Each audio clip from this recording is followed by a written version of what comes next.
My name is Peter Miller. I'm Dean of the Bard Graduate Center, and it's my pleasure to welcome all of you here to this lunchtime symposium. I want to acknowledge that though we are physically dispersed and transposed from the material world here to the world of bytes, we are on West 86th Street on the island of Manhattan, Mannahatta, and therefore on the ancient and modern homeland of the Lenape people, the Lenni Lenape, and we are in Lenapehoking, and our intellectual and social life unfolds on those lands in that space, and we acknowledge it here before we begin. The topic of today's conversation is one that actually is quite central to the institution's vocation, and I want to take just a moment of your time to connect a few dots that might not be so readily apparent. In our exhibition program, we've done over 50 exhibitions in the 27 years that the institution has been around. The through line, if we can discern one, in fact has to do with the bringing to the attention of the present, the uncovering of forgotten or erased or marginalized figures in the history of decorative arts, design history, material culture, movements, turning points in history, all of these things of significance viewed from our place in the present, significance in the past that's been lost for reasons sometimes internal to those events, people, movements themselves, and sometimes quite extrinsic to them, the force of accident or coincidence.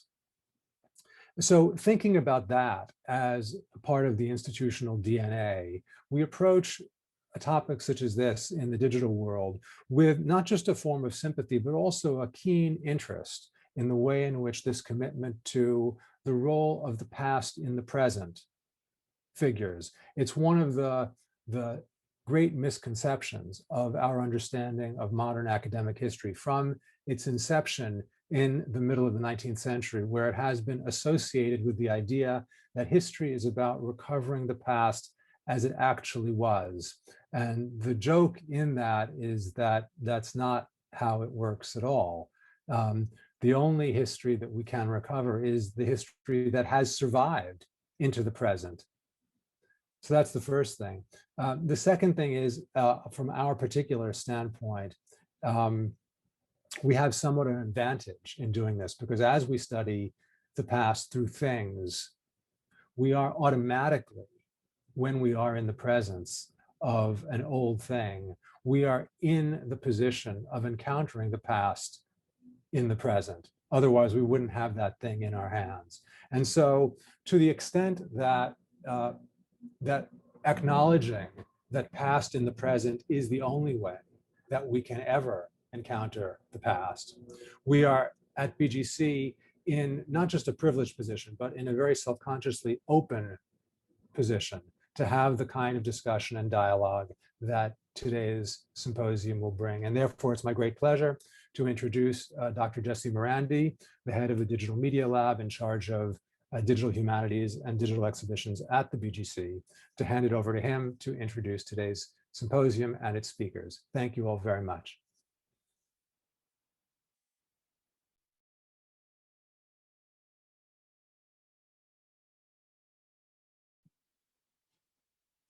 You're on mute.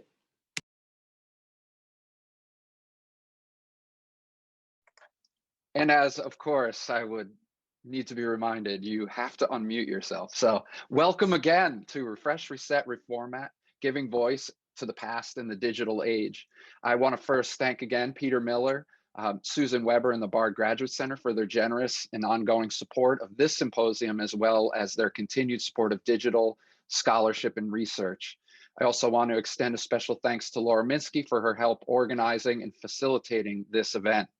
This symposium is part of the DHDX, Digital Humanities and Digital Exhibitions initiatives at the Bard Graduate Center, which is our comprehensive curricular approach to decorative arts, design history, and material culture studies, which leverages emerging digital tools and methodologies to support the creation and investigation of new modes of scholarship in the human sciences.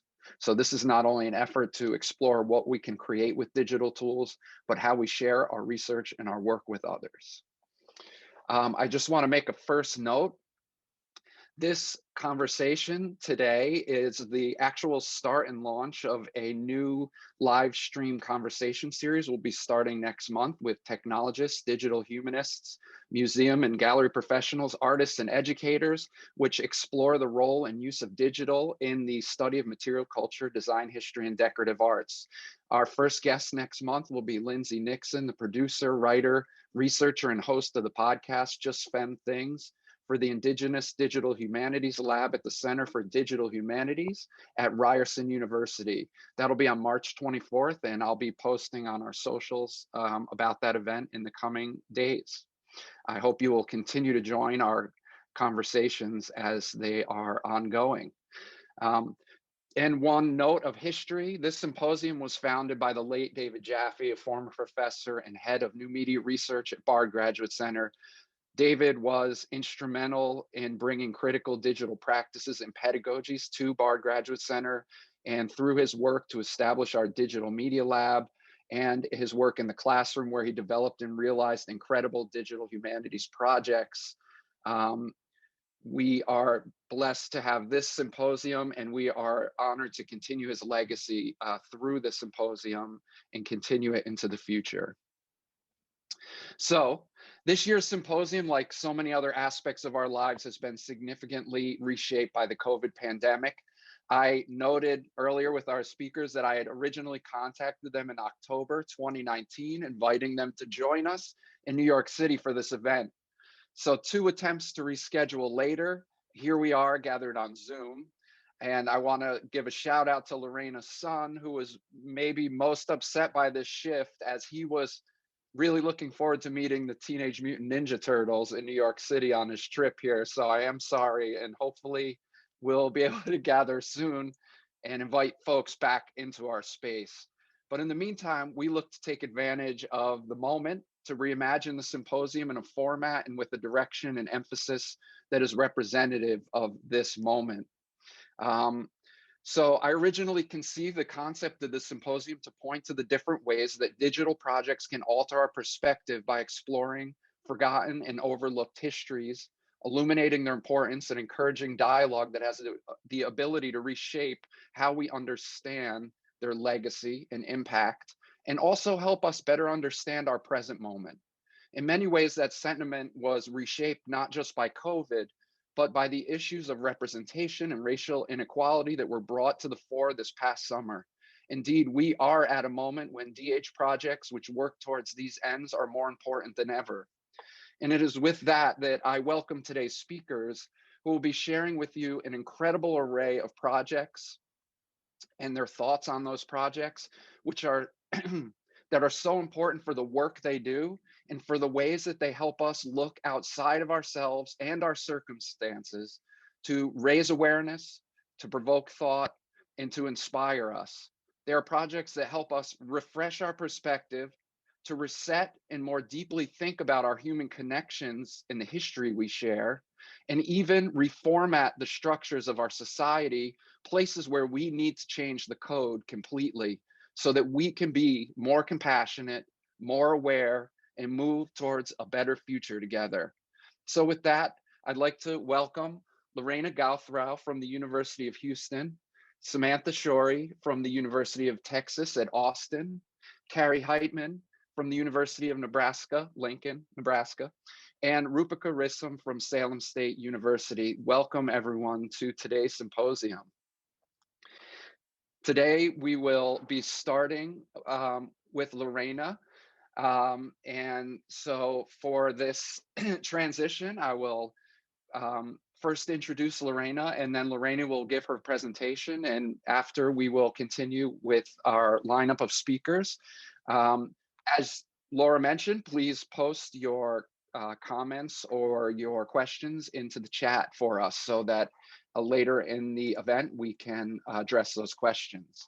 So without further ado, Lorena Gauthereau is from the University of Houston, as I mentioned. She is a literary studies scholar who works at Recovery, Recovering the U.S. Hispanic Literary Heritage at the University of Houston, which is an international program to locate, preserve, and disseminate Hispanic culture of the United States in its written form since colonial times until 1980. She received her PhD in English with a focus on Chicanx literature at Rice University and is currently the digital programs manager for the first of its kind US Latino Digital Humanities program at the University of Houston, where she also teaches courses through the Center for Mexican American Studies. I'm going to be posting some links to her projects as we go, so please look for those in the chat. Thank you so much, Jesse. Good afternoon. Thank you all for inviting me to speak here today. When Jesse and Laura first planned this symposium, we had no idea that it would be taking place in the midst of a global pandemic. I planned to speak about recovering archival stories of trauma and survival, but I had no idea that when I actually presented, we would all share the traumas of the pandemic. Nor did I realize that I would be speaking after a traumatic week in Texas, spent huddling close to my family, trying, like millions across the state, to survive plummeting temperatures with no power. Trauma is palpable. It fills this room that isn't even a room, and yet it binds us as a community. I see you. You are surviving. Please tell your stories through whatever medium makes sense to you, because storytelling is important to our survival as a community. Chicano author Tomás Rivera reminds us of this importance of storytelling. In his 1971 award-winning novel, Y no se lo tragó la tierra, and the earth did not devour him, he portrays the traumatic struggles of the Mexican-American community during the 1940s. In one of the final vignettes, he describes Bartolo, a poet who writes poems about the townspeople. He tells the community that, quote, the spoken word was the seed of love in the darkness, end quote. Telling stories binds us as a community, even when these stories are about trauma. It is in the way they are retold, in their acknowledgement of people's humanity and experience, that they plant a seed of love in the darkness of trauma. In order to unpack the ethical work required in recovering trauma and survival in the archive, I turned to the groundwork laid by women of color such as Cherry Moraga, Chely Sandoval, Florian Saldúa, and Sarah Ahmed to deploy a critical understanding of this love and lived experience. Rather than continue to center hegemonic white theorists, I argue that by drawing specifically from the work of women of color feminists, we can rupture the oppressive colonial systems that structure research and scholarship to create decolonial tools that take into account the very real lived experiences embedded in the archive. As a woman of color, I recognize that we cannot rely on hegemonic theories or procedures to acknowledge, much less accurately represent, the lived experiences of underrepresented communities. As an example of DH elaborated from the perspective of women of color feminism, I will discuss my mapping project, Are We Good Neighbors, and how my proposed theoretical framework highlights what is at stake in doing this type of DH. It is a matter of humanizing the past that has all too often been silenced, and of reckoning with the legacies of colonialism and white supremacy that have inflicted trauma on communities of color. Women of color feminism accounts for the way that theory and lived experience meld, and stresses that the theoretical needs to be grounded in the flesh because our experiences cannot be separated from who we are. Are We Good Neighbors maps incidences of discrimination against Mexican Americans in Texas during the 1940s and as described in affidavits from the Alonso S. Perales collection at the University of Houston's Recovering the U.S. Literary Heritage.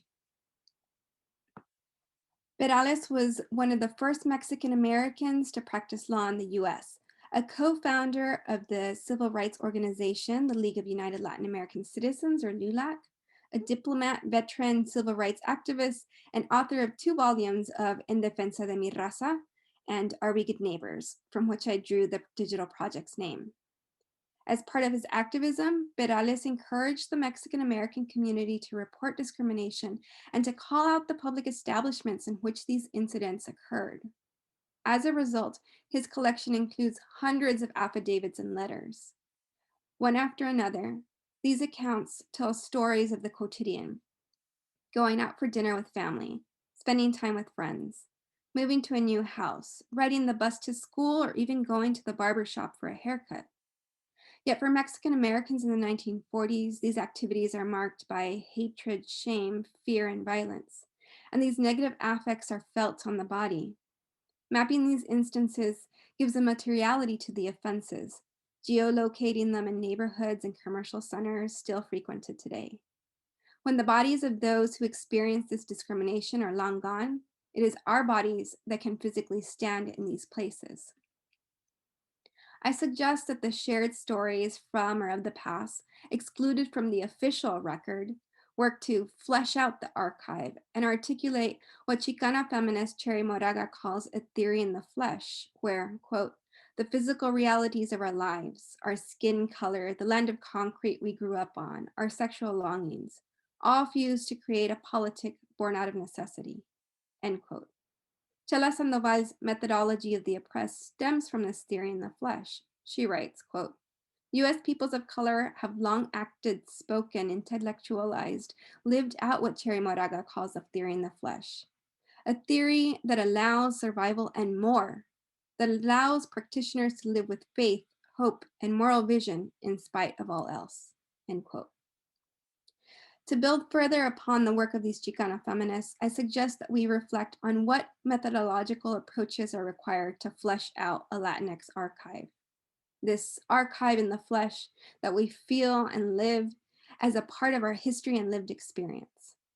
I contend that framing the archive as tied to the flesh also reminds us that the stories embedded in the archive deserve and require ethical practices that do not objectify and glorify violence and oppression, whether through the lack of context, through misrepresentation, or the dehumanization of the community whose history is told through those materials.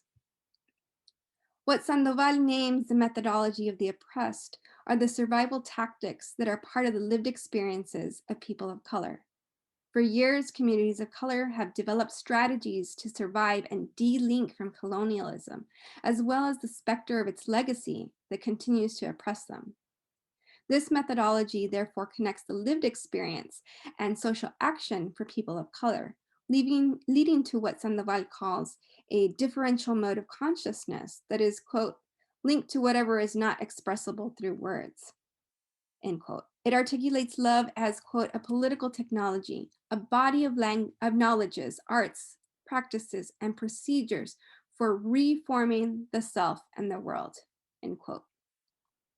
The methodology of the oppressed mobilizes love as a hermeneutic or a set of practices and procedures towards social movement. Love for Sandoval is a transformative state, not a romantic concept. It is a toolbox for dismantling oppression. I include this photo here to get you to shift your perspective. Look past the wrenches and mechanical parts and focus on the hands, the flesh, the human part of creating and repairing.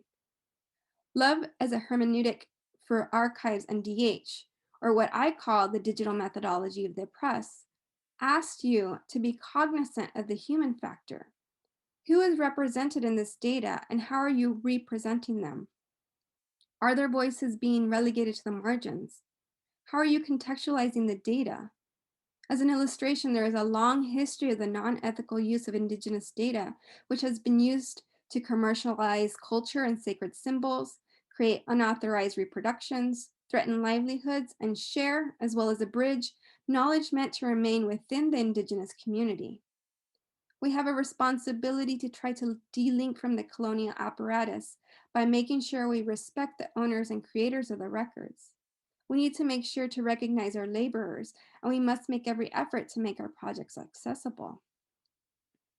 Framed through the lens of women of color feminists, working with trauma in the archives, such as the affidavits in Are We Good Neighbors, seeks to reveal a personal side of history and humanize the experience of racism, an experience that takes place in our neighborhoods to real people rather than distanced through abstract statistics. What becomes apparent when mapping these accounts is the personal and normalized embodiment of racism in the US. The juxtaposition of these affidavits and maps calls people to bear witness through time and affectively embed the experience in its physical location. Remembering injustices through this type of witnessing makes people of color visible and is, as Sarah Ahmed writes, quote, about claiming an injustice did happen. This claim is a radical one in the face of the forgetting of such injustices, end quote. Take, for example, the affidavit sworn by Amada Biquesnot, the mother of 5-year-old Eugene. On November 13, 1941, she attempted to take her son to M&S Clinic for treatment. It was turned away because of her ethnicity. Amada writes, quote, the lady in charge asked me if I was Latin American, and when I replied in the affirmative, she stated that no Latin American children were accepted for treatment at that clinic, end quote. Turned away, Amada insists upon her own legitimacy in her letter, tracing it through her US citizenship and both her husband's and older brother's military service.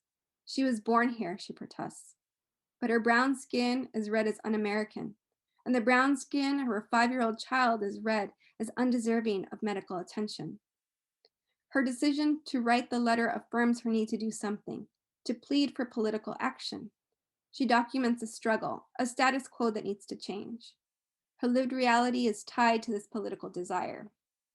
The countless affidavits and letters in the Perales collection document the way that the Mexican-American community's physical realities create a politic born out of necessity, the theory in the flesh. They describe trauma, but they also document survival. Echoing Moraga's argument that theory is fused to the body, Ahmed states that, quote, the personal is theoretical. Theory itself is often assumed to be abstract. Something is more theoretical the more abstract it is, the more it is abstracted from everyday life. To abstract is to drag away, detach, pull away, or divert. We must then have to drag theory back to bring theory back to life, end quote. Anzaldua's Mestiza Consciousness then weaves these two together. It is a thread that ties the theory to the flesh. Anzaldúa imagines the mestiza putting history through a sieve to consciously rupture with oppression. Mestiza consciousness as an approach to archives and DH calls us to read for the silences in historical narratives, to discard the frameworks that marginalize the experiences of people of color, and to invent new theories and methodologies that center our lived experiences. Turning to women of color feminism in a digital methodology of the oppressed reminds us to bring theory back to life, to bring it back to the lived experience. Doing DH, quote unquote, then isn't just about the final product, but about the process of dragging theory back and embodying it. Moreover, shifting the loci of enunciation from the center to the margin reimagines DH not just as a site of knowledge production, but also as a site of decolonial resistance and social justice.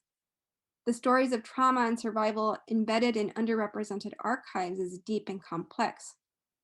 They transcend the material object and connect communities through generations. When I sought out to transcribe a selection of affidavits in the Perales archive, I calculated the time by the speed of my fingers across the keyboard. I can type pretty fast. I can type while having a conversation. Although I recently realized I can't type while singing, but I guess I can't sing when I'm not typing either. But this project required more of me as I sought to flesh out the archive. It called me to bear witness to my community's trauma, locating moments of pain on streets that I myself had walked.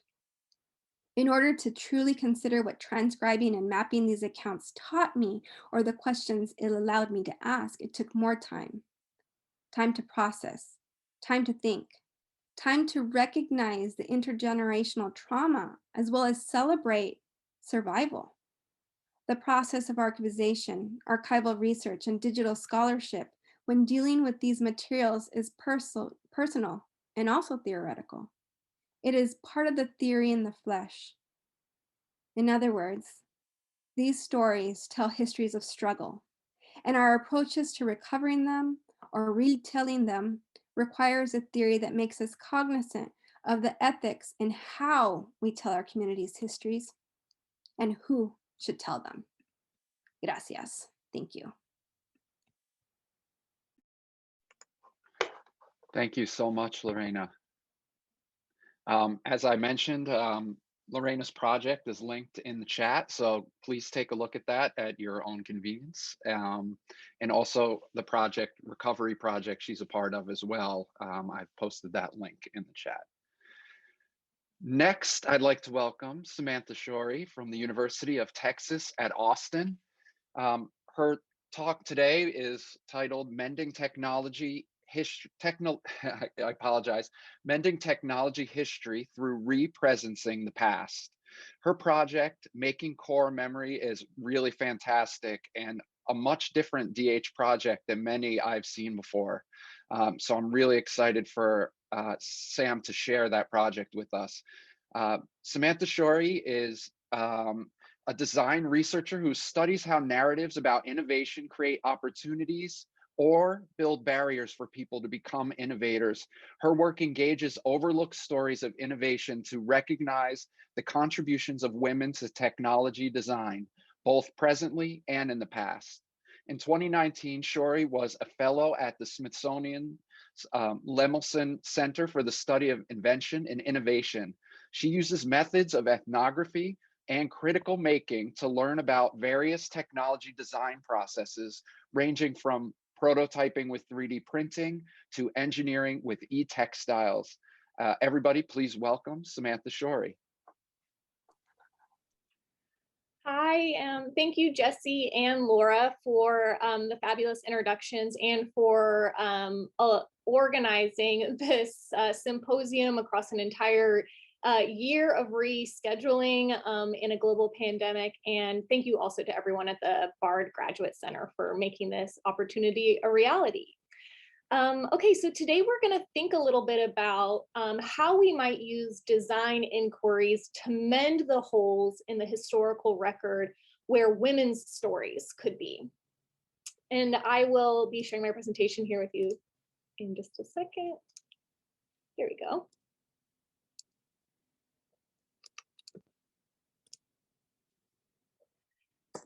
So in 2016, at the Presidential Medal of Freedom ceremony, Barack Obama recognized Margaret Hamilton, the pioneering computer scientist whose software programs guided the Apollo moon missions. In awarding Hamilton, Obama honored a generation of unsung women who helped send humankind into space. Within this unsung generation of women were the women who transformed Hamilton's computer code, her software, into hardware. In a Raytheon facility outside of Boston, women carefully handmade the computer memory for the Apollo guidance computer, using a process that was extraordinarily similar to weaving. Engineers at NASA called this process the LOL method, for the little old ladies who did the work. But the little old ladies' material contributions remain largely absent from both popular accounts and scholarly accounts of the moon missions, which rather center the cognitive intellectual contributions of the NASA engineers. The missing stories of the core memory weavers mirror a larger pattern in technology history and technology narratives today, where women are decidedly absent. For example, this here is a screen cap of the Google results for the term famous inventor. It's dated to 2019, but I did a quick check on this before giving this talk today, and you will still see 33 images of men before an image of a woman shows up in the image carousel. So recent initiatives have tried to address this problem by bringing diverse images and stories to the forefront and to challenge widely held assumptions about women's technological abilities by rewriting them into the historical record. The most salient example of this is probably the film Hidden Figures, which told the story of Katherine Johnson, the mathematician who computed the trajectories for the moon landings and also inspired the Halloween costumes of these young girls you see here. But stories like Katherine Johnson's focus on what feminist philosophy of science scholar Sandra Harding calls women worthies. So women worthies are these types of unsung figures in the past who overcame structural obstacles in order to achieve scientific accomplishment. While these stories represent an important cultural turn, they only represent a very small fraction of women's contributions to science and technology history. When we focus on individuals and intellectual achievement, we illuminate the remarkable rather than the ordinary. And the ordinary is an aspect of science that is brimming with the stories of women. Women have always done the low status material labor just below the surface of discovery. And this is especially true of working class women and women of color. Women measured the brightness of the stars at the Harvard Observatory. They assembled computer parts at Philco and Raytheon and Fairchild, and they produced the first computer programs for ENIAC. However, managers' accounts of this work often frame it as pretty secondary or menial. This devaluing of people in the scientific periphery results in their substantive contributions to technology history being devalued in the past, and in turn also diminishes perceptions of women's engineering know-how and insight in the present.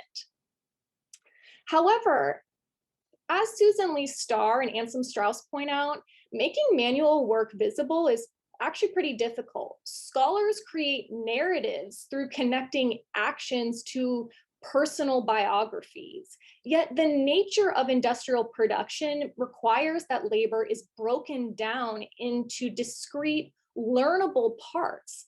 Many individuals can perform a single task, and any task can be performed by many individuals. Unlike the stories of inventors, the experiences of task workers are fractured into small parts that seem insignificant to us and to the people who hold them. But being able to tell the stories of women's contributions to science and technology is important because we need to be able to see women as ever present rather than novel in technology industries. And so if you look at this image here, you can see in the foreground, this is from the Prelinger Archive, a film that was made about the production of core memory, the technology we're going to talk about today. And you can see in this foreground, this shot is actually of a group of engineers hovered over plans, but in the background, we see tons of women at work contributing to this larger project. And so the question for me about how do we really see women's contributions as more than kind of novel or rare or, you know, these figures of women worthies, how can we repair technology to tell these histories that have left out the contributions of ordinary women, women who do the kinds of work that are often categorized as menial and routine?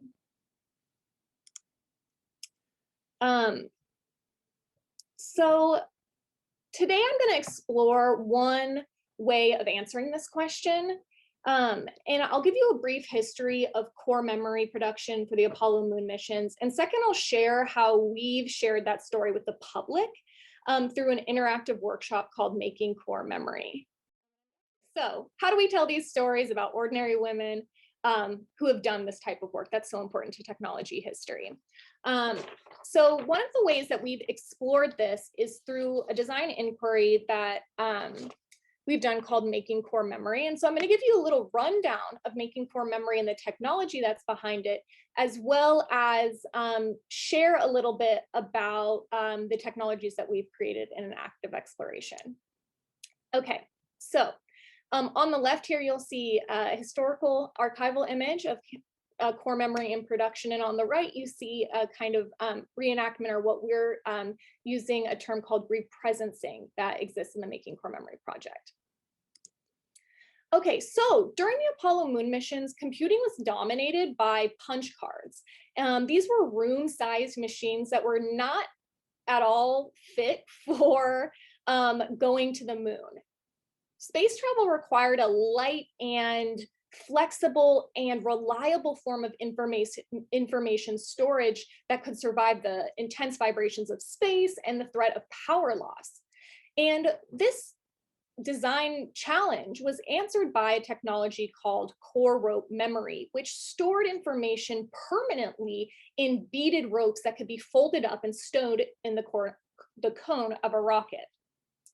The software programs for the Apollo guidance computer were stored in this form of core memory called core rope memory, which stores the binary digits of information, ones and zeros of computer code permanently through a physical distinction. If a wire was passed through one of the cores, it created a 1, and if it was passed around one of the cores, it created a 0. Sometimes alone and sometimes in pairs, operators would weave core memory by passing a needle through a matrix of ferrite cores. The pattern was determined using a machine that would automatically select the cores in sequence, and then the operator would thread through an open core, press the button, and thread again, creating a pattern, really, that was the computer code. My research team and I have tried to contact anybody who was involved with this portion of the Apollo project, but all our attempts to find the little old ladies who did this work have been unsuccessful. So we've been left wondering about this manufacturing process. We've been left to wonder who did this work. We are left to wonder what the work was like. And all of these kind of questions have remained open for us. And instead, we've had to rely on the accounts of the engineers who worked on the Apollo project. And taking the accounts of managers has its own quandaries. On the one hand, Raytheon engineers will describe the work as kind of menial. In an original interview I conducted for this project, the managers described the process as mostly actuating or pushing a button. The operator could have been anyone, they said, because the machine was automated. But in later conversations, this same manager explained to me that the ropes had to be wired in such a way that the rope was held, or the wire was held incredibly taut as it was passed through the matrix of cores. Otherwise, it couldn't be folded up and stowed in its casing. This job actually required a significant amount of technique. 40 years later, one of the deputy directors at the MIT Instrumentation Laboratory, Ed Blondin, expressed something similar. He said, "We tried to build the Apollo components at Waltham with supervisors, industrial engineers, foremen, all these people who are supposed to really have experience in this technology. Everything that they made was scrap. There was a technique about how you positioned it, the needle. The female operators were good at it," he said, "and the people who stood around telling them what to do were terrible at it." And so our project, Making Core Memory, which I'm going to tell you a little bit about here, is a way of preserving these types of contradictions that exist in the historical record. How we have this open kind of hole, right, of this open hole in the history of what the women who did this work experienced, their lived experiences, and then we have these conflicting accounts of the engineers who worked on the project. So in Making Core Memory is a workshop, and it engages people in material encounters with artifacts, production processes, and the history of core memory technology. These encounters take two primary forms: the weaving of core memory patches and interactions with the core memory quilt. I'm going to focus a little bit on the patches, and but I will tell you a little bit about how the quilt was made. So each participant in the Making Core Memory workshop receives a kit. And in this kit is yarn and beads in place of the wires and ferrite cores that actually made up core memory manufacturing. Through the workshop, we invite participants to partake in a weaving process that's akin to what the core memory weavers would have done, but the scale of the chipboard loom that they work on, that you can see up in this corner right here, is equal to only a few millimeters of actual core memory production. So once their weaving is finished, their patch, their contribution to the core memory quilt is finished, participants install it on the core memory quilt. They build a basic switch using copper tape and a felt button that attaches to a set of purse snaps that then snaps onto this larger artifact, the making core memory quilt. Once a patch is installed, it actually then plays a piece of historical audio that's associated with the core memory production process. And so I can give you guys a little taste of what that might sound like. This fixed memory is actually composed of magnetic cores with wires woven in and out, sewn in with a pattern, where the information here is in the pattern of the sewing. See? So once that audio is triggered, the quilt also sends out a tweet with a shortened 120 character version of this piece of historical information. And 120 characters actually reflects the amount of storage that's on one of these actual artifacts that are also installed on the quilt of core memory. These are historical artifacts that our research team ordered off of eBay. The quilt was co-designed with my collaborators, Daniela Rosner and Helen Remick. Helen is a master quilter who has a ton of experience and specialization working with unconventional materials like slide film or CDs in order to build quilts. And her expertise was essential in figuring out how to build the circuitry and use the layers of quilts in order to insulate and create what she calls a macro chip that runs the making core memory quilt. So by weaving these patches, participants engage in a media archaeology practice that's called represencing. That's a term coined by Vivian Sobchak. Unlike representation, represencing is a method that resists the desire to fill the absences of the past with a coherent narrative. And it's a coherent narrative that might substitute for the loss of information. And in this case, that loss of information is the loss of the core memory weaver's stories. Instead, we ask people to embody the experiences of the weavers and participate in developing new understandings that are entwined with the histories of craft work and labor. As participants open their packets, we walk them through these step-by-step instructions that resemble the work of operators, and almost immediately there are hurdles. Beads roll onto the ground, yarn gets tangled around needles. Despite the very lo-fi nature of these materials and the relatively generous size of the looms that they're using, people respond with questions like, why am I so slow? This is really hard. I'm a really detail-oriented person and I can't get this right. All of these responses emerge from participants as they physically experience this, this process of core memory weaving. As we wrapped up the workshop, we'll hear responses such as one information scientist who said, I'm really invested in this, they explained. The Making Core Memory workshop preserves these contradictions in our gathered histories, that technology labor can be both monotonous and skilled and repetitive and satisfying. Probably the most widely circulated fact about the Apollo guidance computer is how little memory it actually contained. The colossal feat of traveling to the moon required less memory than was in the first generation of iPods, or less memory that's even in a birthday card that plays happy birthday at the grocery store. These facts, when they're framed in this way, really emphasize the technical capacity of core memory technology and not the work it took to create it.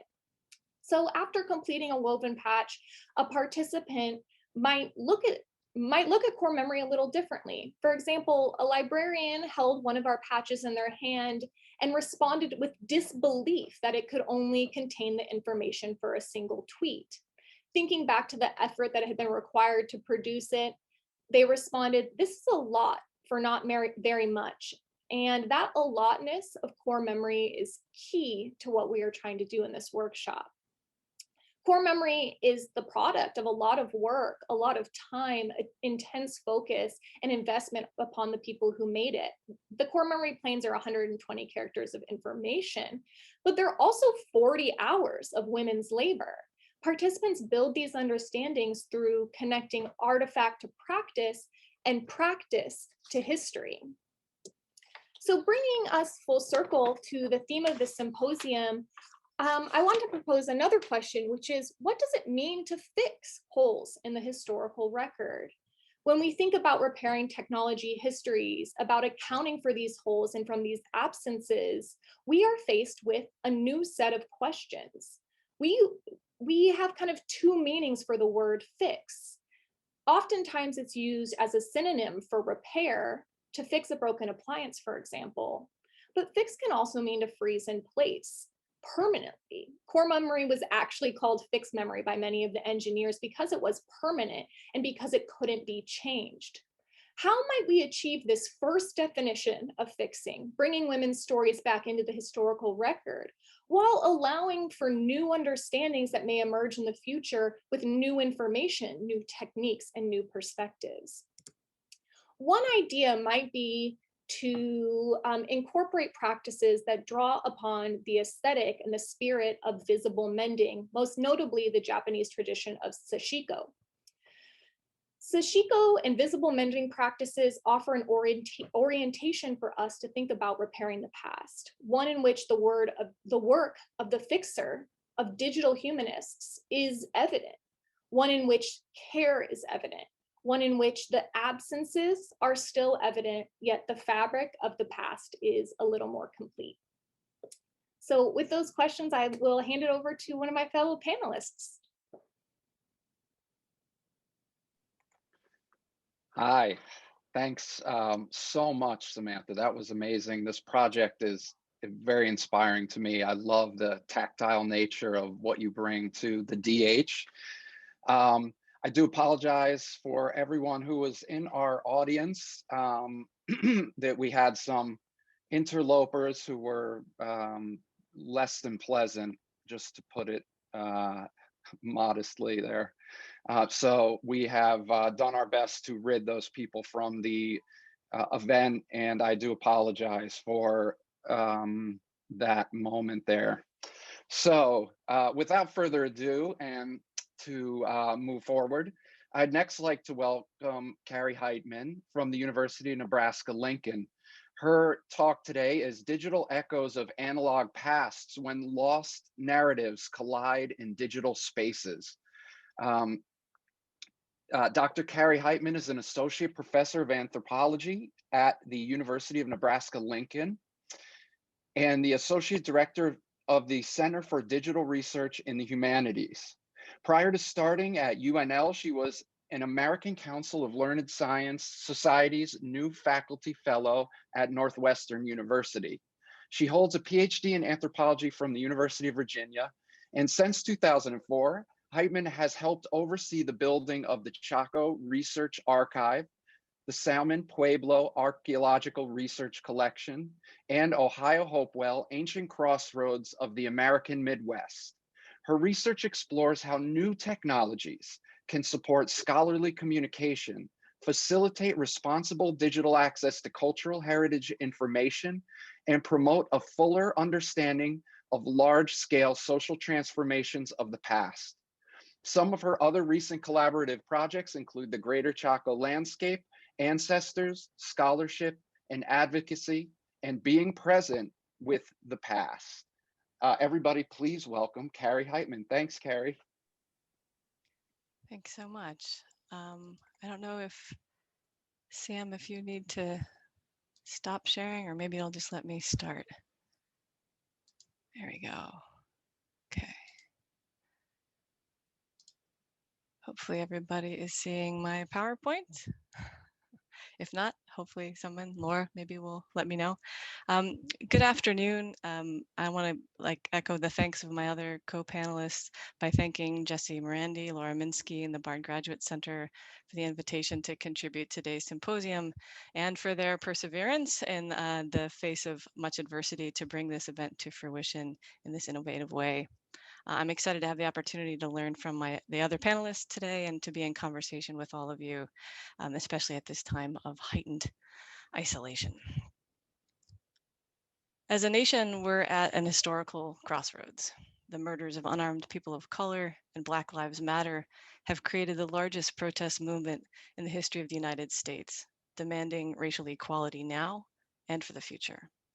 This movement has also ignited debate about representations of the past, specifically around public history and monuments.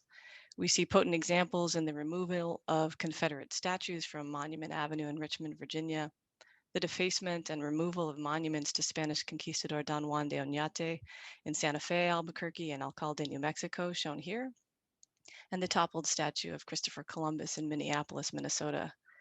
Collectively, these events lay bare our nation's contested histories and a need to construct a more inclusive narratives of the past. With regard to online archives and data, this work has been underway for some time. We're hearing potent examples of that work here today, and I'll also preview the work of Roopika Risam and her recent 2019 book, the work of Timothy Powell and Larry Aitken, Jen Guiliano, Kim Christian, and others. During a keynote panel at the 2018 Creative Commons Summit, for example, scholars debated the potential and perils of open access and emphasized, quote, the need to build trust into systems recognizing histories of oppression and colonization that continue to impact the structures of power that exist today, end quote.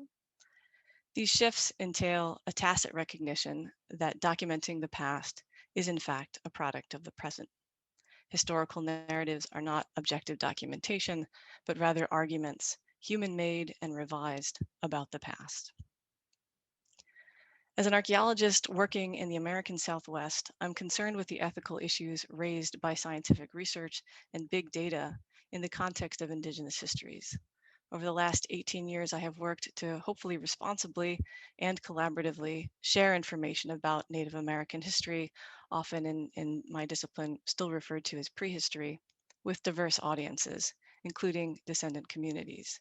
Our large-scale open access projects reach over 1,000 different users each day, sharing archaeological data with people from around the world.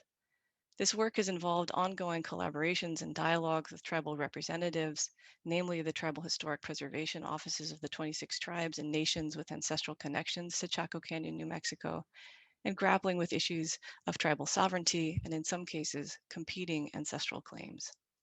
My talk today looks both at what is lost and what might be gained through the digital distance of online access to historical materials and how we might embrace the emergent potential of digital resources. Just to preview, I'm going to try to make 3 main points here about building context, their generative capacity, and as catalysts for change. So my first point about context, imperfect and subject to refinement. So how do we build context? And here I'm going to speak from my position as a non-native archaeologist. The first way, in my mind, that we can do this is through what Ricardo Ponzolán has referred to as virtual reunification, whereby we reunite collections through things like relational data structures, bringing previously hidden resources to light and reunifying them online. In the context of the Chaco Research Archive, this has involved bringing archival collections from divergent institutions together back into conversation with one another. So in contexts where a particular site, I'll use the example of the famous site of Pueblo Bonito, excavated by multiple expeditions over the span of, well, into the present, but over the span primarily of about 20 years, bringing those 2 collections of information together. It's also meant reuniting records from a single excavation, and I'll use the example of George Pepper and the Hyde Exploring Expedition, who excavated at Pueblo Bonito in the 1890s, and the collections of that those excavations were then torn asunder, again to echo Peter Miller's words, through the vagaries of histories, coincidence, and pulled apart into the American Museum of Natural History, the National Anthropological Archives at the Smithsonian, the NMAI at the Smithsonian, and the Middle American Research Institute at Tulane. Virtual reunification in the context of the Chaco Research Archive also meant bringing together different types of records, photographs, field notes, correspondence, stabilization records, drawing, etc., into conversation with one another. How else can we build context? Again, archaeologically, data contextualization includes both provenance and provenience. I'll give first an example of provenance, a term that's probably familiar to most, if not all of you. Perhaps I find a caption on a historic photo that came from an image on a print in a folder in folder 6 in box 4 of the Nels Nelson collection at the American Museum of Natural History. That's its provenance. Now let me give you one other quick example of provenience drawn from the Chaco Research Archive. This is a black and white image of an artifact excavated from Chaco in northwest New Mexico. You'll have to take my word for it, but it is in fact a turquoise pendant. Without provenience information, in other words, exactly where it was found, at which site, in which room, with what, that's all it is. It's a turquoise pendant. A relational database allows me to capture various dimensions. I don't know, I can't get my cursor to show. It's actually the number 4 here. You can see in the lower right, there's our turquoise pendant. This relational database allows me to capture various dimensions of its provenience. This pendant was found in an offering with other necklaces and pendants made of shell and lignite, sealed inside of a wall of a great kiva at the site of Chetroketl. These two examples of data contextualization allow us to know where that photo caption came from, so you can go and find it, look at it yourself. And in the case of the pendant artifact, the relational database supplies us with additional information about where it originally came from, what it was associated with, etc. To be clear, building context comes with a host of challenges, and we're hearing some interventions into those challenges here today. And this is not an exhaustive list. First, I'll talk about data imperialism, or the replication of colonial data structures. Theorists from Foucault onward have noted how the notion of the archive is complicit with the colonial and with empire. Database structures create a nested hierarchy of abstract relations. If we think back to our turquoise pendant example, that artifact is lithic, it is an ornament, it is made of the mineral turquoise, and it was quarried from the Cerrillos Hills. This type of disciplinary abstraction facilitates a particular form of research that ideally transcends one individual analyst, but it does not value or include indigenous knowledge systems from descendant communities about what this object might be called in the Hopi or Zuni languages, for instance, what this material and form means to them, who might have worn it or used it, why it was buried in the wall of a kiva, and why it was associated with the specific items that it was. To phrase this a different way, McPherson calls upon us to recognize, quote, the emergence and solidification of computation as a key site of cultural power and authority in modern life, end quote. The corollary of this, of course, is that other ways of knowing and other positions of authority are then suppressed. Data imperialism also entails the myth of the objective database. Ken Price notes how argument is built in from the start, along with the politics of selection and interpretation. There is a degree of alienation inherent in disciplinary nomenclatures, and I'll use pottery as an example. Ceramic wares and codified typologies might make sense to archaeologists, but they hold little meaning for contemporary potters who are looking at their ancestral artistic traditions. A record describing this pot in the Salmon Pueblo database lists it as Mesa Verde black on white seed jar. But this nomenclature is unfamiliar and alienating to contemporary Hopi potters, for instance, who have their own lexicon for describing this type of vessel and these designs. In aggregate, data structures can perpetuate the erasure of indigenous perspectives. Lev Manovich has argued that database and narrative are natural enemies, rupturing narrative through the imposition of atomistic, normalized data structures. These are two very different ways of understanding and being in relationship with cultural heritage. We come to cartographic imperialism. Western cartography is the dominant mode for spatial representation. We can think about standardized GIS space maps, UTM coordinates. Sylvia Winter argues, however, that decolonization efforts have collectively challenged such systems. In the digital humanities, we've seen growing interest in new cartographic approaches like Claudio San's The Invasion of America or Vincent Brown's Slave Revolt in America. Bonilla and Hantel have also issued a call for what they call speculative visualizations and prophetic cartographies. And in this vein, I'll just briefly highlight the work of Zuni scholar Jim Eno, his collaboration with Jennifer McLaren and the Ashwan Museum at Zuni, and some information about their countermapping projects there.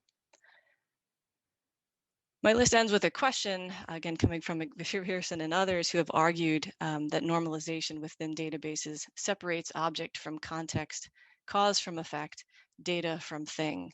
She writes, quote, "The database depends on the loss of the thing itself," end quote.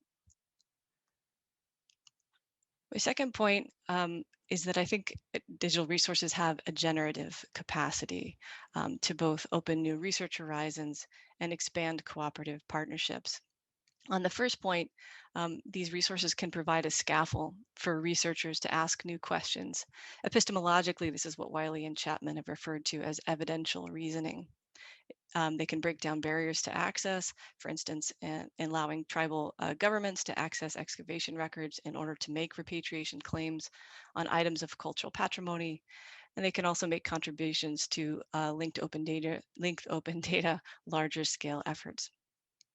In the context of expanding cooperative partnerships, in the case of the CRA and the Salem projects, this has involved collaborating with various repository institutions around the country, working with tribal governments, their historic preservation offices, and their cultural resource advisory teams, working with federal agencies like the NPS, the BIA, the BLM, and NASA, as well as individual researchers and their teams. So sorry, I skipped forward here. So this is point 3 about how digital resources can be a catalyst for change. And here I'm going to make 2 points in support of that, I hope, about their role in cultural heritage preservation and around expanding narratives of the past. And for these, I'm going to show instead of tell.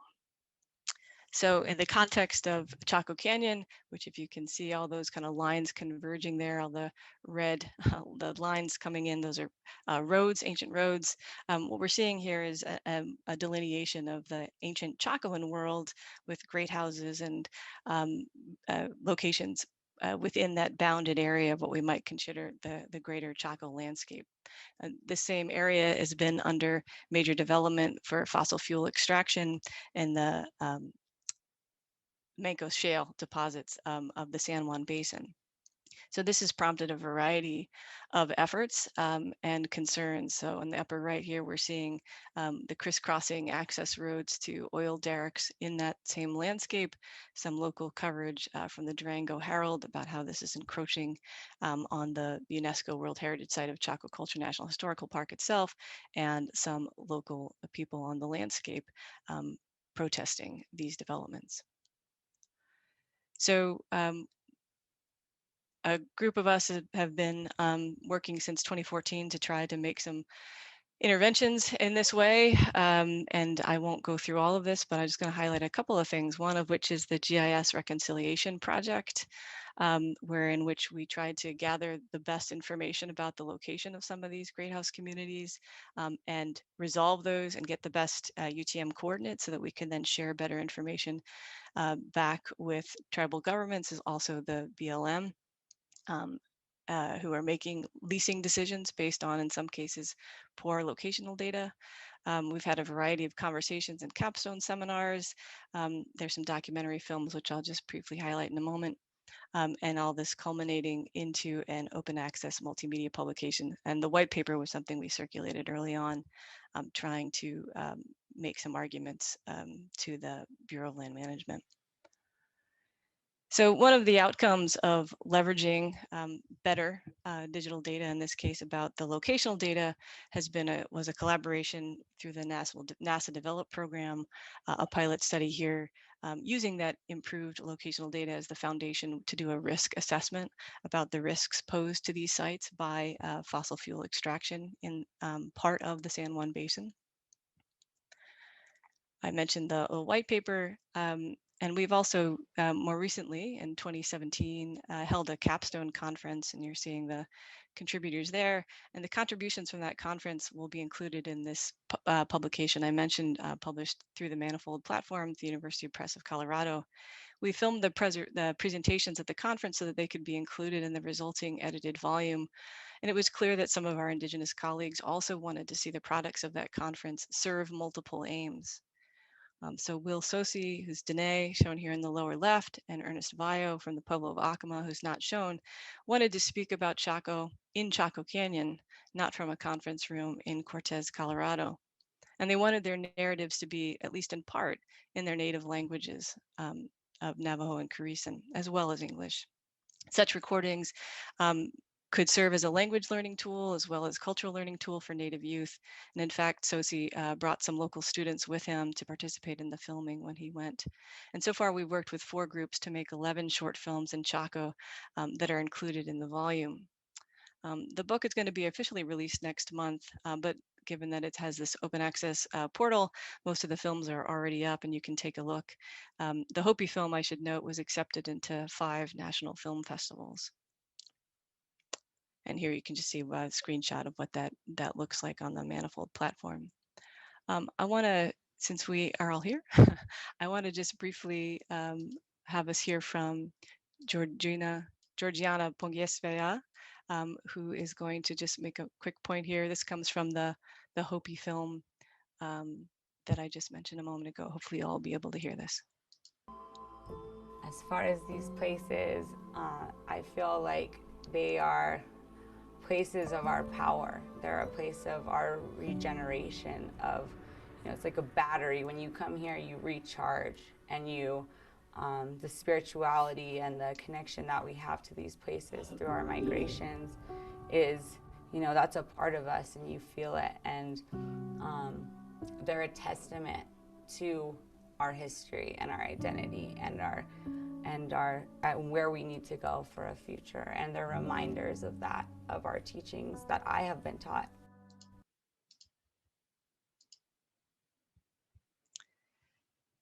So Georgiana, they're talking about connections past, present, and future, and the importance of this cultural heritage site. And I'll also just mention here, though this is not something I had anything to do with, this Electric Chaco exhibit from the 2018 Indigenous Comic-Con in Denver further makes this point. And here Chaco is the wellspring for imagining Indigenous futures. And I'm not exactly sure who to credit for this project, but I know it was in part led by Lee Francis IV. So where does all this leave us with regard to reformatting archaeological data in light of the various challenges laid out previously? The Andrew W. Mellon Foundation has funded a pilot project to identify how we can decenter Euro-American archaeological data systems with Indigenous understandings of cultural heritage. This is a pilot project working with 3 of the 26 descendant communities.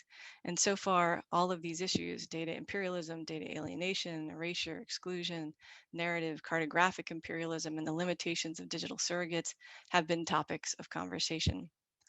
And to date, we've held 4 week-long consultation meetings with separate delegations composed of both tribal elders and advisors and official tribal historic preservation staff, and our work has been paused due to COVID. The meetings thus far have been challenging and inspirational. Together, we're mapping out partnerships that will better serve Native communities and better educate a broader public about Native histories, connections to, and to use the Gerald Visner's term, survivance. For instance, how can alternative mappings allow Native youth to see their connections to these places? How can thematic collections trace the continuities and innovations of Native science, engineering, and art? So in closing, I'd like to come back to what's lost and what might be gained through digital distance of online access to historical materials and how we might embrace the emergent potential of digital resources. This one place, Chaco Canyon, provides us with a rich case study about the power of cultural heritage that is simultaneously rooted in place, but with the potential to transcend digital distance through some of the methods I mentioned, building context, generative capacity, and as a catalyst for change. These digital projects have fostered dialogue and helped forge a series of connections that expand our collective insights about the past, preservation in the present, and are helping us imagine different futures. one of the challenges moving forward is trying to figure out how to simultaneously present diverse ontologies as well as contested narratives about the past.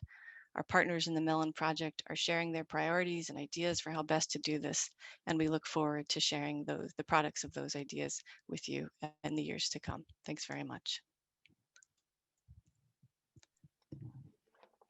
Thank you so much, Carrie. That was really incredible. I have lots of questions and look forward to learning more about this project. It's really incredible. And the amount of people you collaborated with and over time is really amazing. So looking forward to learning more about that. And now today for our final speaker, Roopika Risam, who is coming from, excuse me, the Salem State University. Today, she will be talking about her project, which she's collaborated with others, Torn Apart, Separados. Roopika is an associate professor of secondary and higher education in English at Salem State University. She also serves as a faculty fellow for digital library initiatives, coordinator of the graduate certificate in digital studies, and coordinator of the combined BA MED in English education. Her research interests lie at the intersections of post-colonial and African diaspora studies, humanities knowledge infrastructures, and digital humanities. Roopika is currently developing the Global Dubois, a data visualization project, which she also co-directs Reanimate, an intersectional feminist publishing collective that recovers archival writing of women in media industries. She is the co-host of Rocking the Academy, a podcast featuring conversations with the very best truth tellers who are formulating a new vision of higher education. I urge you all to check that podcast out. Her first monograph, New Digital Worlds, Post-Colonial Digital Humanities in Theory, Praxis, and Pedagogy, was published by Northwestern University Press in 2018. And this March, look out for the Digital Black Atlantic, exploring the intersections of digital humanities and African diaspora studies, which she co-edited with Kelly Baker Josephs, and that is for the University of Minnesota Press. Welcome, Roopika. Thank you so much, Jesse, for your introduction, to Jesse and Laura for the opportunity to be here. My co-panelists, thank you for your talks. They're just so fantastic. I look forward to discussing them with you, and to all of you who are still here this afternoon. I'm going to talk today about some of the insights that I gained from working on the project Torn Apart, Separados, particularly around the ethics of data visualization when working in the context of migration. Really thinking through what it means to tell stories with data, because as we engage with data storytelling, we are creating the past and need to be very careful about the pasts that we create. You might share my sense of enthusiasm with data visualization. I mean, it's so incredibly exciting, and there's been so much fantastic work to make accessible and portable data formats and to create out-of-the-box tools that make data visualization as easy as 3 clicks. I like using Tableau, and I mean, it really is as easy as connect your data, drag and drop some data, and boom, you get a data visualization. But what I really worry about is kind of the absence of that element of the humanities in the kinds of choices that get made and what the implications are for those data visualizations, particularly in the kinds of message that they may inadvertently communicate to users, particularly in the context of data visualization on vulnerable populations. So one of the areas that has produced a lot of data visualizations over the last 5 years or so is this so-called European migrant crisis, or the refugee crisis, which started, at least it's sort of marked to have started around 2014, when the European Union began seeing a marked influx in refugees, asylum seekers, and forced migrants arriving from across the Mediterranean Sea and overland from the Middle East. And the scale of migration is quite stunning. It is, you know, the largest migration since World War II, and it has generated a significant amount of data as the European Union and the NGOs it works with and UN organizations have tried to manage and surveil migrants. So because of this data, these data sets, so frequently the data sets of most interest are data sets from the UN Refugee Agency and from the International Organization for Migration, or the IOM. They've become catnip for data visualization because they're just available. And now there's so many easy ways to create data visualizations. And what I find really alarming about many of these visualizations is the way that they play into the notion that there is this crisis, and they produce a sense that the migrant or the refugee is the problem, as opposed to the geopolitical policies and practices and histories of colonialism and neocolonialism in the present that are instigating migration in the first place. And you can see this in the design of one of the sort of typical visualizations. I'm going to pull it up for you. And it's called The Flow Towards Europe. And this is created by a Finnish design firm. It was sort of one of these, we did data visualization because we can and didn't stop to think whether they should. So this uses a data set from the UN Refugee Agency. Interestingly enough, it's, even though they say it's refugees, it's actually asylum seekers. I'm going to have to stop sharing my screen because every time I share my screen and share that visualization, it slows down Zoom. But it's called The Flow Towards Europe, if you want to look it up. And so it is a visualization that kind of depicts these sort of flows of migrants as dots, sort of traveling from countries in Africa, the Middle East, and Asia towards Europe. And through its visual rhetorics, it really emphasizes this sense that, you know, migration is a transgression of national boundaries, that migration is a threat to national identity, to economy, to borders, to security. And, you know, if this were a longer talk, I would tell you all of my pet peeves with that data visualization, exactly how it does all of these things, but I only have 15 minutes. So that's sort of, for me, this sort of typical what not to do with data visualizations of migration. Because when you're working in the context of vulnerable populations, you really need to be thinking about what are the potential unintended consequences of the decisions around how to do data visualization. So if that's an example of what not to do, it's worth thinking about what are the considerations of, you know, perhaps how do we do this kind of work better? And for me, this really comes down to the question of what is humanities-driven data literacy and what are the ethics of care for data visualization. And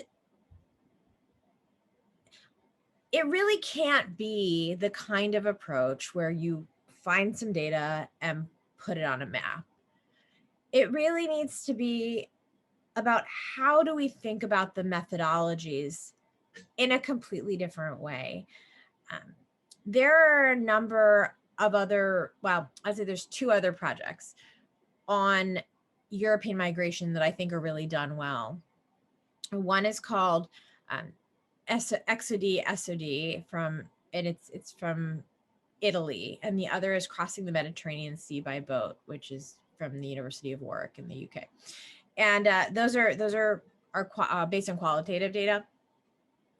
But I'm sort of also interested in this question of, you know, without trying to say the distinction here is between quantitative data and qualitative data, what kinds of potential approaches that use quantitative data that could be used to address data visualization in a new kind of way. And so what I want to stress is I don't see an ethics of care as being something like a checklist or some kind of hegemonic notion of what one should do or what one shouldn't do, but rather the kinds of questions we must generate and must consider, particularly in the context of doing data visualization on vulnerable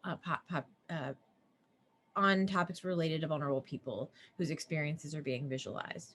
So these were the considerations that were in my mind as a group of friends and I created the project Torn Apart Separados in 2018. And the project, I'll just show it to you. The project, here we go. So is a rapid response research project, that is, we did it in 1 week, that responded to the family separation policy implemented at the US-Mexico border. So when we undertook Torn Apart Separados, it was in a sense driven by an altruistic question, which is, what can a team of librarians, faculty, and graduate students do in response to this situation?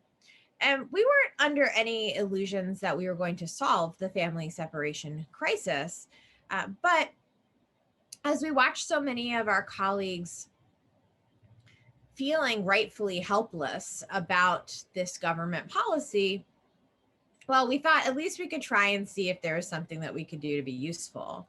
And what we ended up producing were data stories of migration, but that take a markedly different tactic.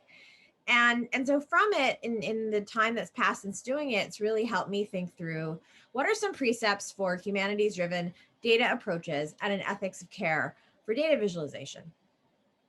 So the first point I want to make is that the starting point isn't even how to do this. It's really whether you should do it in the first place.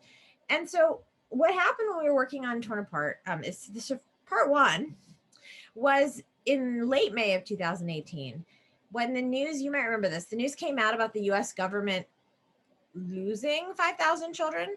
And this is right after the family separation policy had been announced.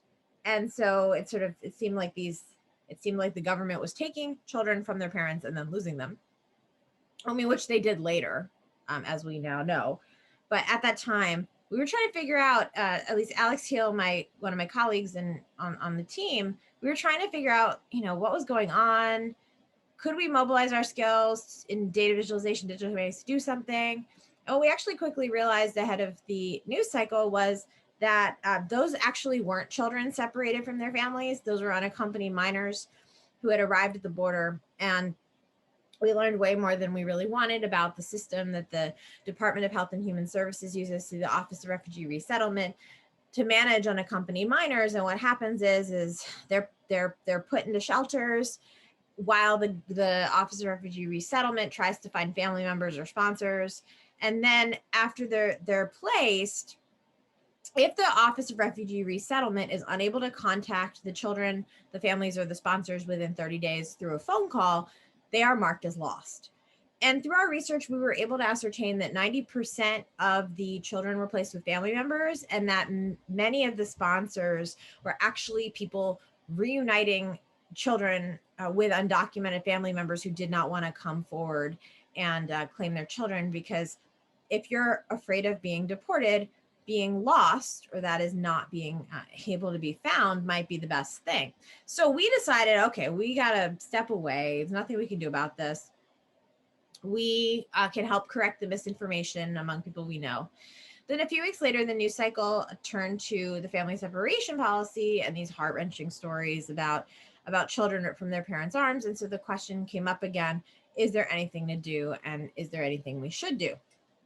So this brings me to my next point, which is that it's really critical to be recognizing what kinds of knowledges and expertise are crucial to doing this work well. So we set up a team of researchers, Alex Hill, Manan Ahmed, Sylvia Fernandez, Mara Alvarez, Marissa Martinez, Mestiza Pereira, and Linda Rodriguez, and me. And then later for the second volume of our project, we were joined by Rachel Hendry. And we knew we needed a lot of expertise. We needed scholars with deep knowledge of the border and the borderlands. We needed scholars of media and migration. we needed skills in data management, project management, data modeling, data visualization, programming, and someone really good at finding stuff on the internet, which is me, by the way. And at the outside of this wild week, we actually didn't really know what was going to emerge from it. We just sort of had this vague sense that, you know, we knew we wouldn't do a visualization that would rehearse that immigrant invasion narrative that you saw in the Flow Towards Europe visualization. But instead, you know, we wanted to try and put a focus on the problem being the US government, and maybe see if there's some kind of small contribution we could make. And we had this sort of vague sense that if we could actually sort of identify the shelters where children were being held, which was not was something the government was not giving up information about, then maybe we could get the information into the hands of social workers and lawyers working with families at the border, and then kind of be useful. And if we courted the media, maybe the media would sort of get the word out that we had the data and be able to share it. And ultimately that is what happened. So what emerged from that and from dedicating the time to research is really the realization that it can't just be about the data you can easily find, but it also has to be about the data sets that you may need to create.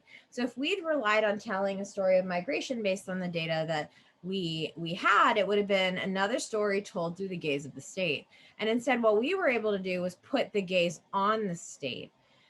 So within our 2 days of research, we had found and verified a list of shelters, rather a list of immigrant detention centers, which you can see on this data visualization.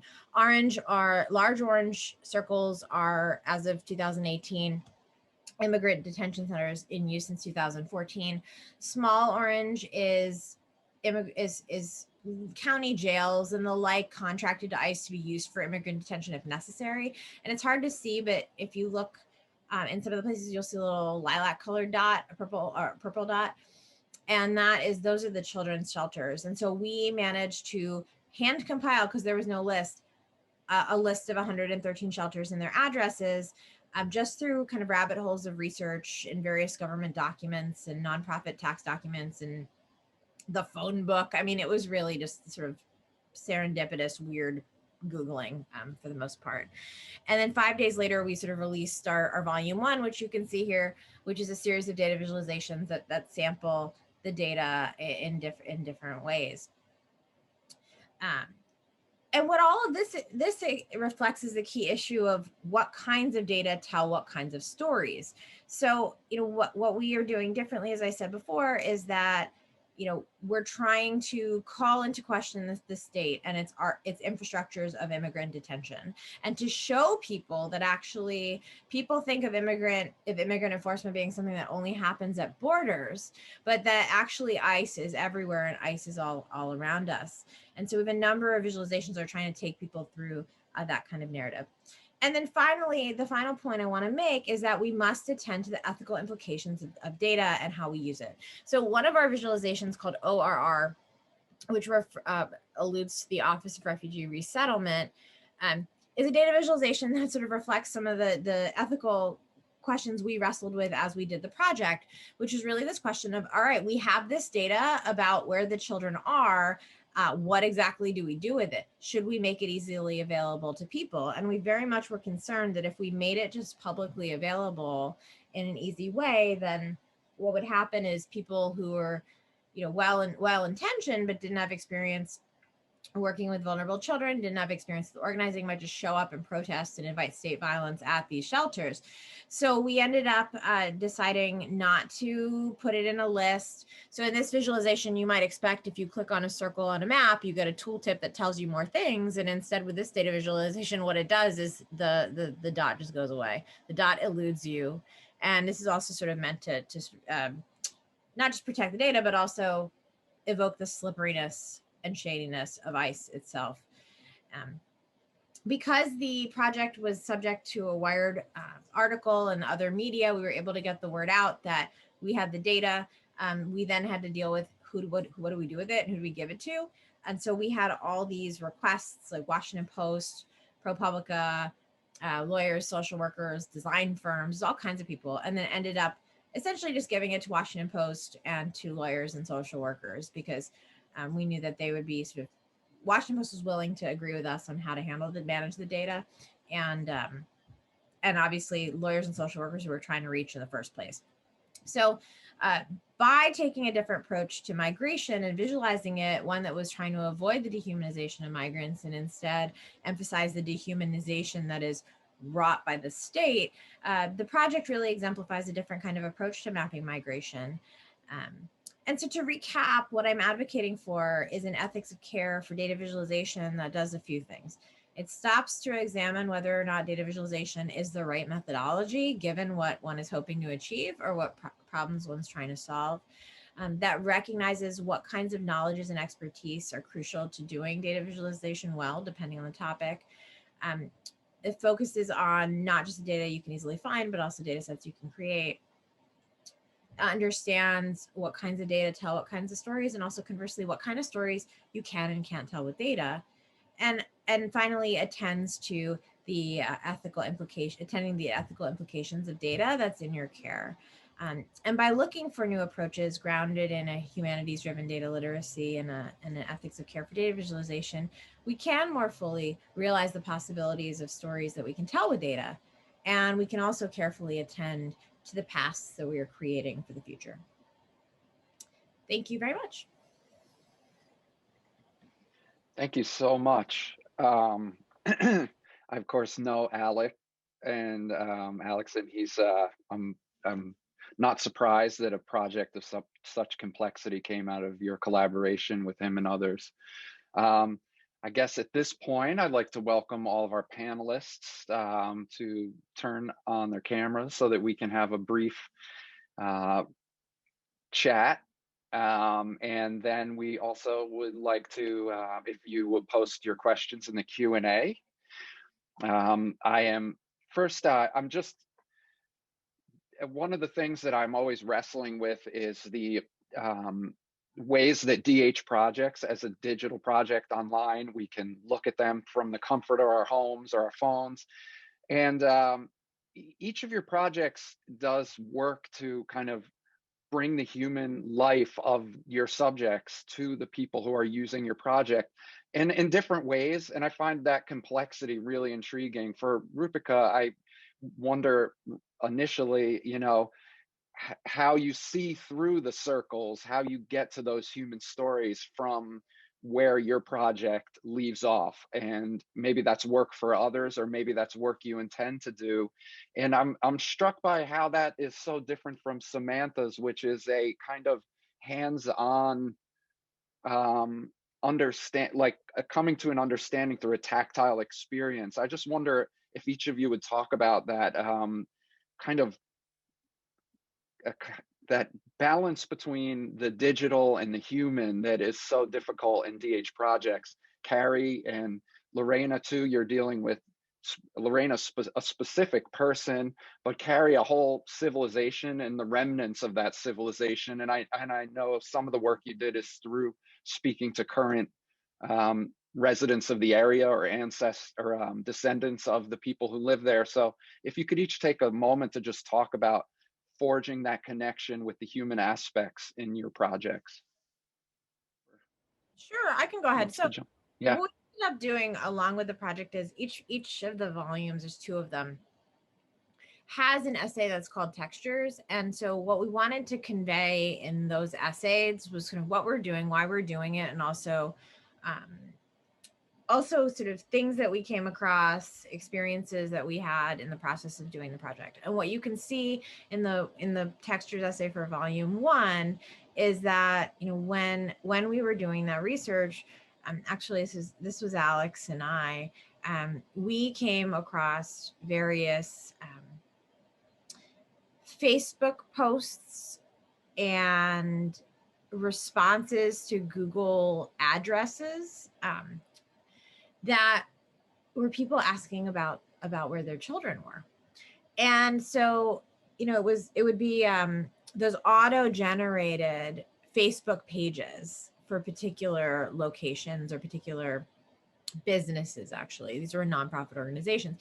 And so you would go to the site and you would see people, you know, just writing on this auto-generated page saying, you know, I need information about my child. And we would see the same with the Google addresses. And so we were trying to to show that part of the story as well, by including it, because we felt like that kind of added, well, texture is what we called it, right? Texture to the story, you know, of the people and their experiences as well.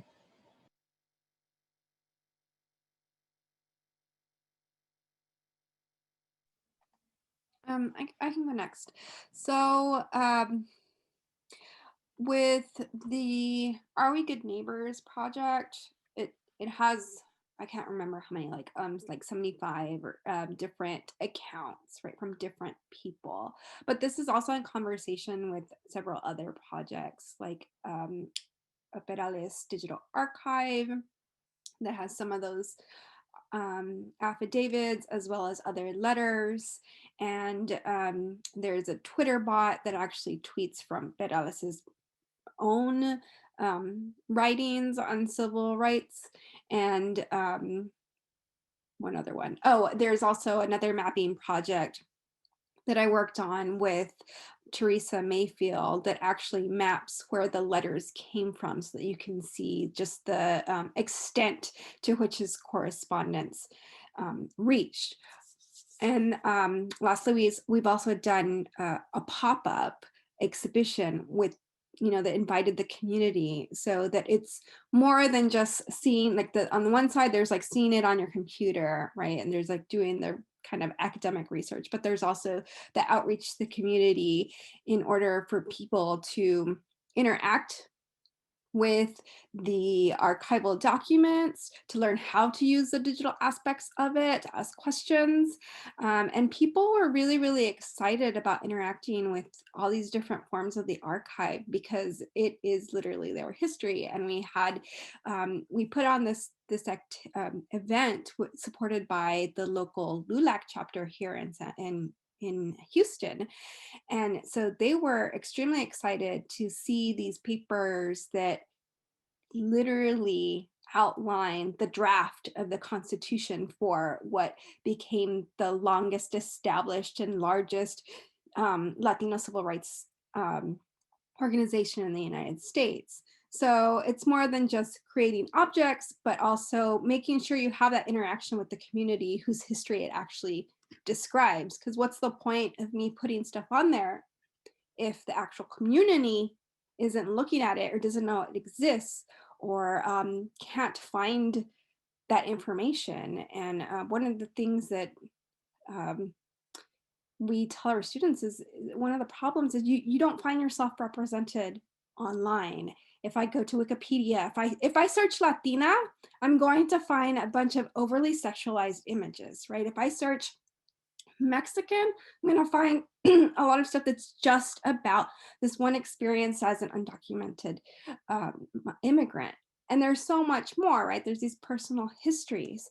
And so putting them out there in an accessible way is also helping people throughout the generations see themselves represented in different mediums and see their history that has been left out of the canonical history books.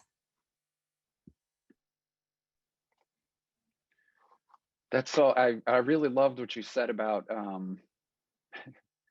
for yourself, this process of archiving as a personal process and how that voice emerges through the lens of your work.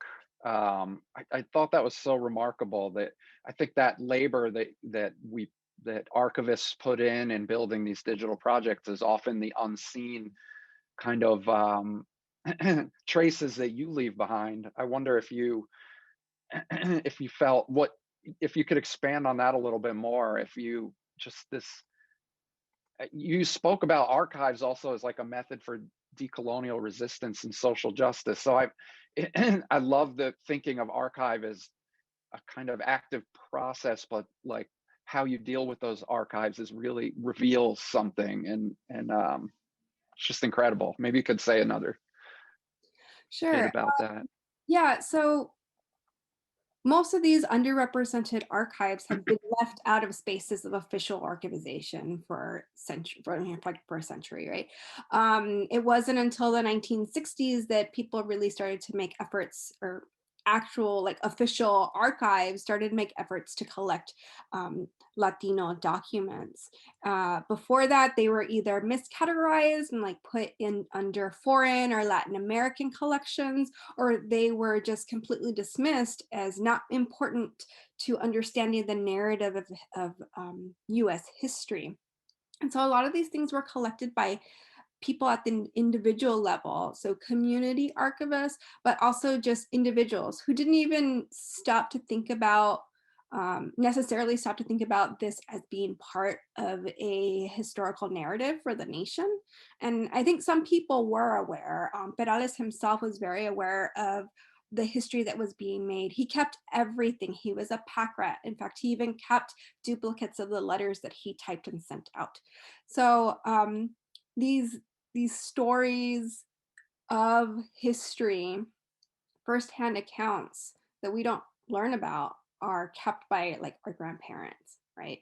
And so being able to make that connection with the community and one, establish trust, because for many people that trust has been broken or never established by official archives. And so having to develop these relationships takes time. It takes effort. It's not something that you do overnight, and you can't expect to just leave it behind. You have to actively nourish it and continue to connect with the people who are the creators of these documents. And so I think that community work is very active and interactive, and that they should also play a part in the description of the documents if possible, right? Because a lot of the times they can give it the context that you as an academic might not have. So I think that that's really important. I think that we tend to, as academics, we tend to assume that research is not personal. That's kind of just like the main assumption. But for many of us, especially scholars of color, our research is very personal, and it gets very heavy. And it's something that we don't think about if we're assigning tasks to like student researchers. So we might expect them to do X amount of work, whether it's data entry or scanning or description or anything like that, without taking into account what are the documents or materials that they're processing. So that's something else. Like, are you exposing someone to trauma when they're not, making that decision as well? And I think also for a lot of us researchers of color, sometimes we find our own families in the archive, and they're not always described, or rarely described, in a way that is humanized.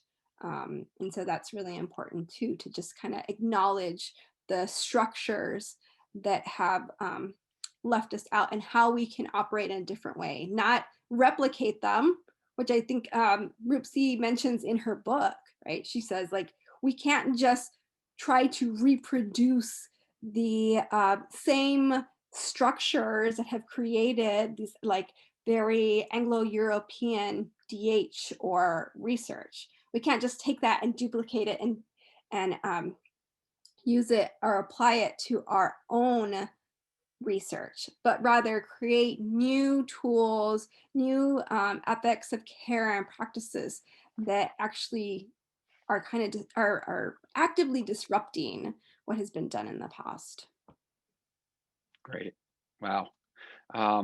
This makes me think now, Carrie, of your project, and you had mentioned, I think too, about the work you did in trying to include people from the community. And I wonder, was that a result of undertaking the project? I wonder if you started the project with one intention and then realized through the making of the project, some of what Lorena was talking about including the voices of the people who were from the region. I know that, the project you did is extensive, and it's multiple sites from the Pueblo and the Chaco Canyon. So maybe you could speak to that a little bit as how it related to your project.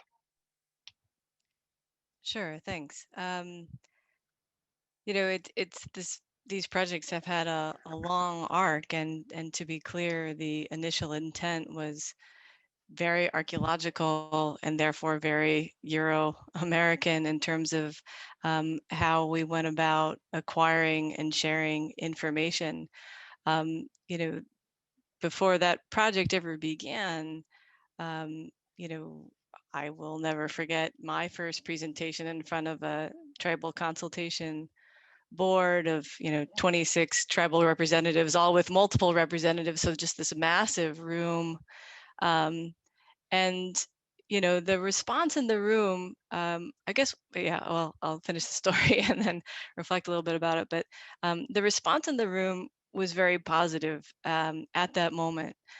In that, many of those that spoke up in that conversation about, you know, here's what we're thinking about doing, was basically, why haven't archaeologists been doing this all along? You have all these collections, you have all these archives. So instead of coming to us and asking to excavate somewhere else, yet again, excavating some new site, use what you have, use what's there. You're curating it, it's in collections. Why has this work been so long in coming? But I don't want to present that as kind of a uniform perspective. You know, as these projects have moved along over the years, there's been, you know, lots of different perspectives on what we're doing, and you know, this. You know, there's been a massive learning curve from the CRA to Salem, now to the Melon project, and the collaborations to Lorena's point a minute ago. You know, these are relationships that have taken decade plus to build, right? In terms of having that ongoing dialogue and you know, those relationships, when you have that many stakeholders, that many perspectives, which, you know, it's not like there's a uniform perspective at Hopi or a uniform perspective at Zuni, right? These are constant ongoing conversations with the understanding that what might seem like the right path today in 2021 may not be the right path in 2025 or 2023, right? And so I guess this comes back to the term about that Roopika used about ethics of care. You know, yeah. So I don't know. That's what your question made me think of. I don't know if that answers your question, Jesse. No, I think that does. I just think you had accumulated all this data, and I look at the, you know, the artifacts that you geolocated on those maps, and it really starts to piece together a culture. But I kept thinking about the faces of the people, about the lives of the people there, which is obviously part of the intended experience, I think, of not just gathering those objects together, Right. but to present them back to an audience, to start Right. to create an understanding. And I think that, you know, one of the positives of having these resources available, which I tried to make the point in my presentation, is that these become catalysts, to come back to the other question about narrative, right? They become catalysts for narratives amongst Hopi potters, or catalysts to reconnect with items of cultural patrimony, right? Knowing that a particular item exists in such and such a collection, this delegation wants to go and spend time with that object, or make a, you know, have it repatriated, et cetera, right? So that these can be, these can create opportunities for those more immediate and those more immediate connections. And that brings me to Sam, and you had talked about technology narratives and how we can retell those narratives. I think essentially as part of the objective of your project. And you're like, there's something so interesting, as I mentioned before, about that kind of tangible, tactile experience that you're trying to use the DH platform to, like, get people to do the thing, to understand the people. I just think that's so remarkable. I wonder if you could talk more about that. Did you have interactions with any of the I actually have a question from our audience, and since we're kind of nearing our time here, I'd love to forward it. Amanda Noodleman, I hope I pronounced that correctly, said, I loved hearing about the workshop participants coming to understand the allotness of the industrial labor behind technological innovation. What are some ways you envision or have seen address the challenge of surfacing these activities?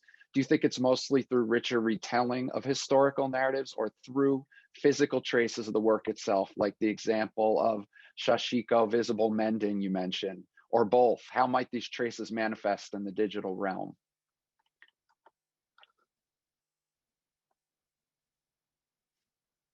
Make sure you unmute. Thanks for the spectacular question. It definitely, there's a lot of friction still existing in this project for me and my collaborators, and these are questions that we are definitely still working through. I can answer this in kind of two ways, and both have to do with an issue of scale. And so with the project right now, it exists in these guided workshops where the people have material encounters, but we can also ask these kinds of provocative questions and guide conversations in open critical space where we know that the participants will not be reproducing essentialist notions of gender that equate women with sewing and naturalize the work of the core memory weavers and thus devalue their contributions to engineering. And so we have these opportunities and these interventions to talk through these things when we host the workshop live. But when we think about trying to scale this project and putting it online, making it available, we really, that's an open question for us, which is how do we continue to surface these traces? How do we make them visible digitally? And one of the ways that we've thought about this is the physical artifact of the core memory plane that we have installed, not the ones that the participants make, but that we have installed on the quilt, they're widely available on eBay, and they're part of many technology museum collections in like a touch and feel capacity because they're not especially valuable. You can buy them for $100, and they were so ubiquitous. They were the main form of information storage throughout the Cold War that people can interact with them. But we've exhibited the quilt a few times, and what we hear a lot from curators is that the quilt is helpful because these artifacts, even the material things, are not very meaningful if you don't bring your attention to the intricacy of the work, and you don't have, again, this kind of guided experience. And so one of the ways that we do that with the quilt is through multiple scales. So I talked a little bit about how the looms that the participants work on are equal to a few millimeters of work, and then we actually have a third scale, an intermediary, that also exists on the quilt. So you can see the artifact kind of blow up, very reminiscent of the Eames Power of 10 video. And so seeing this project live digitally, I would love to see some interaction with this type of scale of the work that invites people to acknowledge these traces, because it's only either when you see it really blown up and do it yourself, or you get really close to the work that you can really start to appreciate the nature. So in the panels that we have on the quilt, even though by the time that they were made for that particular computer technology, they're not the ones from Apollo, because that was only 2 missions and they're very, very precious and live in the Smithsonian. The mass-produced technologies were more mechanized. The sense line, it's like this diagonal line, which still had to be woven by hand because it's very hard to mechanize something that passes through millions of tiny little beads at an angle. And so you can see actually where the wires leave off, and where somebody would have to come in, re-enter, bring in a new wire, tie them off. And so it has, again, these traces, these knots of handwork that you wouldn't notice just in seeing the plane or seeing a picture of it in an archive. And there's no, even though there's quite a lot of patents around this particular technology because of its advancement, there's no documentation about the step-by-step weaving process. And we basically had to reverse engineer it with Helen, who is a fiber artist, her saying, okay, the only way you could have done this would have been to do the warp, the weft, and then the diagonal in this order. And so seeing this kind of brought to life in scale, in animation, through guided questions, I think all of those things need to be in place in order to translate this kind of very small scale material encounter that we've created into something that can tell the kind of story that we want it to tell in the digital world. Amazing. I'm now thinking back, Roopika, to your comment about ethics of care and across of the work we do. in DH. And first, for anybody who is not familiar with this term, maybe you could just expand a little bit so that they have a better understanding of what that means in relationship to digital humanities projects. But I think it's such an important moment to actually, this, at the beginning of February, this year, for the New York City Digital Humanities Conference, the annual conference we hold here in New York, this focus was on care and repair as well. So I think it's of the moment, of course, like we've all been through a lot, and we're thinking about the how projects can bring us together and also heal, and also how we can use our powers to care for one another, right? So maybe you could talk about your intentions, each of you, for your projects, and like how that idea of ethics of care might fit into that. Roopika, you can start if you want, or not. Yeah, I mean, for me, it's very much, it comes out of that kind of feminist approach to ethics. But I tend to sort of think beyond that. Well, it's sort of a white feminist approach to ethics, right? And so my approach to feminism is more guided by intersectional feminism. And so for me, it comes down to, what are the responsibilities that we have to, at least in the context of those of us, well, I think it's many of us, work with populations who have been oppressed, who continue to be oppressed and marginalized, to use the affordances of the technologies that we have access to ensure that, as we do digital humanities projects, as we construct what I repeatedly refer to in my book as the digital cultural record, that we aren't creating one that simply reproduces and amplifies the gaps and omissions that come from colonialism, that come from racial capitalism in the work that we do, because we already know that archives and the cultural record are marked by this. And so it really then begs the question is what is our responsibility as researchers to do things differently, to either use our own research to address some of these gaps, but also to empower communities to do this themselves, to recognize that they have expertise, and to think about how we can simply be helpful for what they might want to do, and their own agency and their own goals. And sometimes people don't want to be represented. Sometimes they don't want or their cultural heritage disseminated, or their cultural protocols that would make that wrong. So it's really this sort of capacious, flexible, responsive, community engaged approach to digital humanities research for me.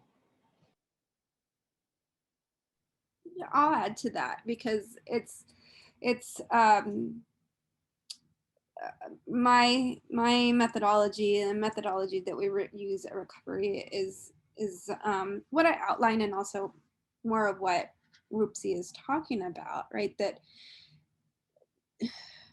we need to reimagine ways that we can do this work instead of just doing the same work over and over again.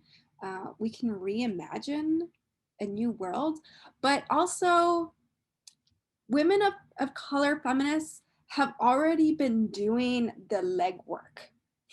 So we're not starting from scratch. The ethics, like now, ethics of care has a like definition. Post-custodial has a definition. Recovery is used everywhere now. But guess what? We were doing that for years before we had a technical term for it. So I think turning to women of color feminism, turning to the communities who have already been doing and just coming up with these tactics for survival for years is really, really important, right? And stop trying to erase not only the history, but also the methods that people have already, that communities of color have already developed.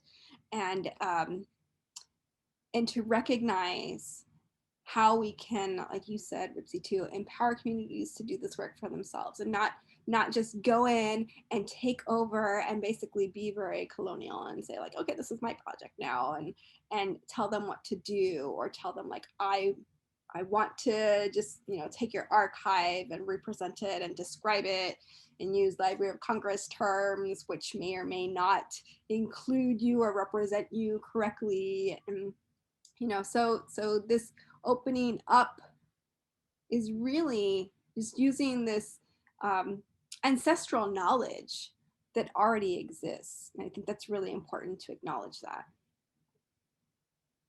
Thanks so much.